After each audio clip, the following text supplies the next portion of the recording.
भगवान श्री कृष्ण को नमस्कार करते हुए आप सभी का अनंत अकेडमी ऑफ मैथमेटिक्स में स्वागत है। देखिए, जो लीनियर अलजेब्रा है उसकी थ्योरम नंबर ये 7 आएंगी। काउंटिंग में जब स्टार्टिंग से आप देखोगे 1 बाय 1 करके मैं अपलोड करता जा रहा हूँ। साथ साथ जो नई डेफिनेशन आ रही है वो भी मैं आपको एक्सप्लेन कर रहा हूँ। तो सिक्वेंस में देखोगे तो ईजिली आपको समझ में आएगा सब कुछ। अब थ्योरम ये कहती है कि the necessary and sufficient conditions for a vector space V F to be a direct sum of its subspaces W1 and W2 are that V is equal to W1 plus W2 and second is W1 intersection W2 equal to 0। यानी कि हमारे पास जो दो cases हैं तो वो आपके पास direct sum होगा, और अगर डायरेक्ट सम है तो ये दोनों कंडीशंस होंगी। इस थ्योरम का मतलब ये है। देखिए, MDU तो 2015, 2008 और कुरुक्षेत्र 2014 में ये आ चुकी है, तो इसका मतलब इम्पोर्टेंट है। थ्योरम्स करने से पहले आपको दो डेफिनेशन समझनी होगी। एक तो ये कि डिसजॉइंट सबस्पेस का मतलब क्या है। सीधी सी बात है, डिसजॉइंट सेट वो होते हैं जिनके बीच में कुछ कॉमन नहीं होता। सेम यहाँ पर अगर आपके पास दो सबस्पेस हैं तो उनके बीच में जीरो के अलावा कोई और एलिमेंट कॉमन नहीं होना चाहिए, तब वो क्या कहलाएंगे? डिसजॉइंट सबस्पेसेस कहलाएंगे। और डेफिनेशन आप पढ़ ही सकते हैं कि V F be a vector space, two subspaces W1 and W2 of V are said to be disjoint if their intersection is the zero subspace. यानी कि जो इंटरसेक्शन वो सिर्फ जीरो सबस्पेस है। इसके साथ ही आपको डायरेक्ट सम की डेफिनेशन भी समझनी होगी, जो कि आपकी यहाँ पर गिवन है कि भाई डायरेक्ट सम हम किसे कहते हैं। A vector space V is said to be a direct sum of its two subspace. यानी कि जो V है वो इक्वल होगा direct sum with W1 and W2 if every element of V, यानी कि जो V है उसका हर एक element can be uniquely expressed as sum of two elements, यानी कि W1 plus W2 where W1 belongs to capital W1 and small W2 belongs to capital W2। यानी कि जो पहला एलिमेंट है वो W1 से बिलोंग करेगा और जो सेकंड वाला एलिमेंट है वो सेकंड से बिलोंग करेगा। और डायरेक्ट सम को डिनोट करने का साइन ये है, प्लस लगा के एक सर्कल बना दोगे। ध्यान रखना, अगर हम एक ही एलिमेंट को दो अलग अलग तरीके से शो कर सकते हैं एडिशन में तो वो डायरेक्ट सम नहीं होगा। यूनिकली एक्सप्रेस का मतलब है कि सिर्फ और सिर्फ एक ही तरीका होगा उन्हें ऐड करने का, और कोई तरीका नहीं होगा। अब हम आते हैं मेन अपनी थ्योरम पे। The conditions are necessary. Necessary में हम कंडीशन ये लेके चलेंगे कि जो V है वो डायरेक्ट सम है W1 और W2 का। ये दो कंडीशन हम शो करेंगे। अब देखिए, डायरेक्ट सम जो होता है उसकी पहली कंडीशन ही डेफिनेशन ये होती है कि वो सम होता है दोनों सबस्पेस का। तो V को हम W1 प्लस W2 लिख सकते हैं। तो पहली कंडीशन तो ऑटोमेटिकली ही सेटिस्फाई होगी डेफिनेशन से। सेकंड के लिए हम क्या करेंगे? If possible let zero is not equal to V, यानी कि हमने एक नॉन जीरो वेक्टर V लिया जो इंटरसेक्शन से बिलोंग करता है W1 इंटरसेक्शन W2। इसका मतलब जो V है वो W1 में भी होगा और जो V है वो W2 में भी होगा। फिर V belongs to capital V। ठीक है, तो अब हमारे पास एक एलिमेंट लिया हमने V जो मेन इस वेक्टर का है।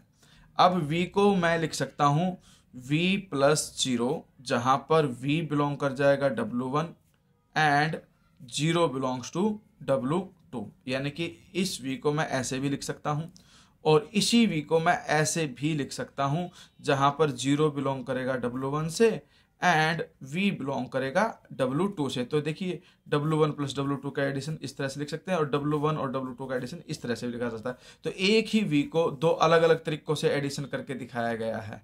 तो ये इसका मतलब ये है कि भाई आपके पास डायरेक्ट सम नहीं हो सकता, लेकिन ये हमें गिवन है कि डायरेक्ट सम है। तो ये आप ये कंडीशन लिखोगे कि भाई which shows that V belongs to V can be expressed in at least two different ways. This is contrary to equation 1। Equation 1 का मतलब है कि डायरेक्ट सम है तो दो अलग अलग तरीकों से लिख नहीं सकते।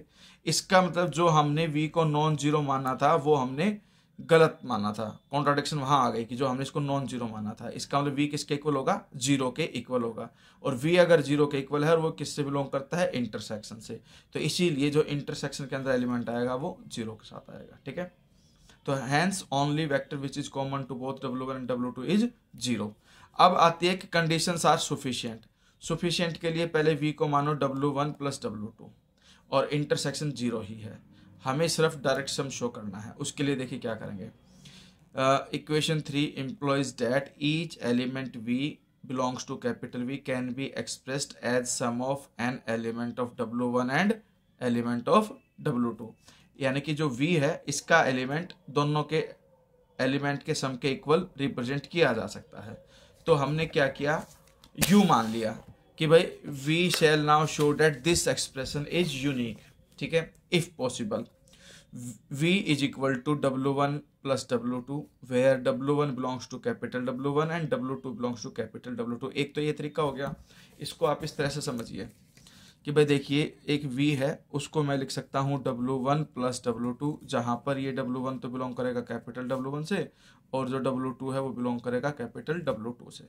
सेम वे में V को मैं एक दूसरे तरीके से भी लिख सकता हूँ W1 dash plus W2 dash, जहाँ पे W1 डैश बिलोंग करेगा W1 से और जो W2 डैश है वो बिलोंग करेगा W2 से। दो अलग अलग तरीकों से लिख दिया।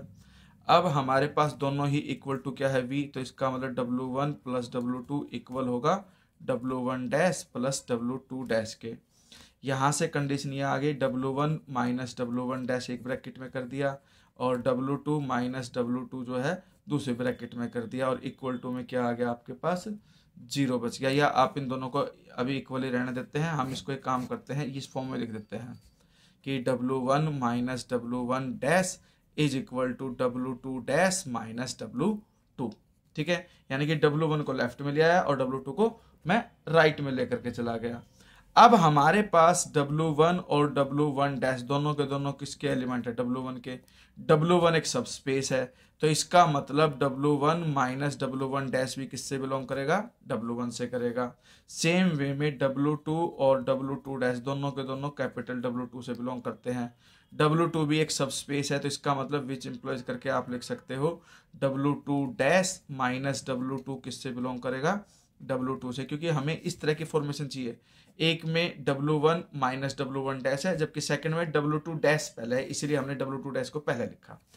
अब आपके पास ये W1 में है और ये W2 में भी है और ये दोनों एक दूसरे के इक्वल है इस कंडीशन, तो इसका मतलब ये दो अलग अलग एलिमेंट ना होकर के एक ही एलिमेंट है और W1 में भी आ रहा है W2 में भी आ रहा है, इसका मतलब वो उनके इंटरसेक्शन में भी आएगा। यानी कि W1 माइनस W1 डैश ये इक्वल में W2 डैश माइनस W2 किससे बिलोंग करेगा, W1 इंटरसेक्शन W2 से। लेकिन उसके अंदर तो सिर्फ एक ही एलिमेंट हमें गिवन है 0 के, इसीलिए दोनों सेपरेटली क्या हो जाएंगे, इक्वल टू 0 रखोगे। W1 minus W2 dash and W2 dash minus W2 is equal to 0 और इक्वल टू 0 होने की वजह से कंडीशन ये आ जाएगी कि जो W1 है वो तो इक्वल हो जाएगा W1 डैश के, ठीक है, और जो W2 डैश है वो इक्वल हो जाएगा आपका W2 के। तो इस तरह से W1 डैश के इक्वल हो गया, W2 डैश W2 के इक्वल हो गया। तो इस वजह से ये दोनों आपके पास अलग अलग ना होकर के एक ही हैं, तो जो एक्सप्रेशन है एडिशन का वो यूनिक हो गया और यूनिक होने की वजह से हमारे पास V जो है वो direct sum of W1 W2 हो गया। यही हमें इसमें वेरीफाई करना है।